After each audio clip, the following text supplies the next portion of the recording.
Hello అండి. ఈరోజు pregnancy ముచ్చటొచ్చేసి బ్రాక్స్టోన్ Hicks గురించయితే మాట్లాడుకుందాం. అంటే ఫాల్స్ లేబర్ పెయిన్స్ గురించయితే మాట్లాడుకుందాం. దగ్గర దగ్గర చాలా మందికి 8థ్ మంత్‌లో ఇలాంటి ఫాల్స్ పెయిన్స్ అనేది వస్తాయి. సో, నేను నా ఫస్ట్ ప్రెగ్నెన్సీలో గూడా ఇలాంటిదైతే ఫేస్ చేశాను. అండ్ హాస్పిటల్ వెళ్ళి అక్కడ గూడా జాయిన్ అయ్యి వచ్చాననమాట. ఆ ఫాల్స్ పెయిన్ కాస్త నిజమైతే అయ్యాయి.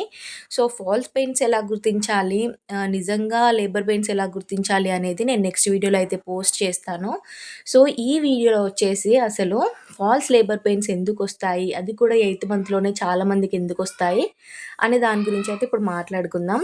సో, ఈ వీడియో వచ్చేసి 2, 3 మంత్స్ బ్యాక్ తీసిన వీడియో. అంటే నా ప్రెగ్నెన్సీ జర్నీలో ఉన్నప్పుడే తీసిన వీడియో కాబట్టి సో, ప్రెగ్నెన్సీ వ్లాగ్‌లో అయితే నేను యాడ్ చేస్తున్నాననమాట. సో, మనకి ఈ ఫాల్స్ లేబర్ పెయిన్స్ ఎందుకొస్తాయి అంటే, ఇప్పుడు 8థ్ మంత్ పడగానే బేబీ గ్రోత్ అనేది చాలా ఫాస్ట్‌గా ఉంటుంది. సో, బేబీకి కదలడానికి స్పేస్ అనేది ఉండదు. సో, అప్పుడు పొట్ట కొంచెం ఉబ్బడం ఉబ్బడం గానీ, లేదా మనకి డిస్కంఫర్ట్‌గా అవ్వడం గానీ అయితదనమాట.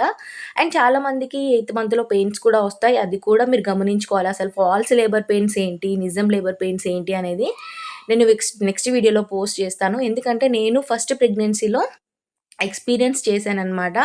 అసలు ఫాల్స్ లేబర్ పెయిన్స్ ఏంటి, నార్మల్‌గా 9థ్ మంత్‌లో వచ్చే లేబర్ పెయిన్స్ ఏంటి అనేది నేను ఫస్ట్ ప్రెగ్నెన్సీలో ఫేస్ చేశాను కాబట్టి, నా ఎక్స్‌పీరియన్స్ అనేది నేను మీతో నెక్స్ట్ వీడియోలో, అప్‌కమింగ్ వీడియోస్‌లో అయితే షేర్ చేసుకుంటాను. ఎవరికైతే నా ప్రెగ్నెన్సీ జర్నీ వీడియోస్ నచ్చాయో లైక్ చేసేయండి. ఒకవేళ వాటి ద్వారా మీకేదైనా యూజ్ ఉంటే అకౌంట్‌ని ఫాలో చేసేయండి. ఈ రోజుకైతే వీడియో ఇంతే. Bye bye. ఫాలో చేయడం మర్చిపోకండి. బాయ్.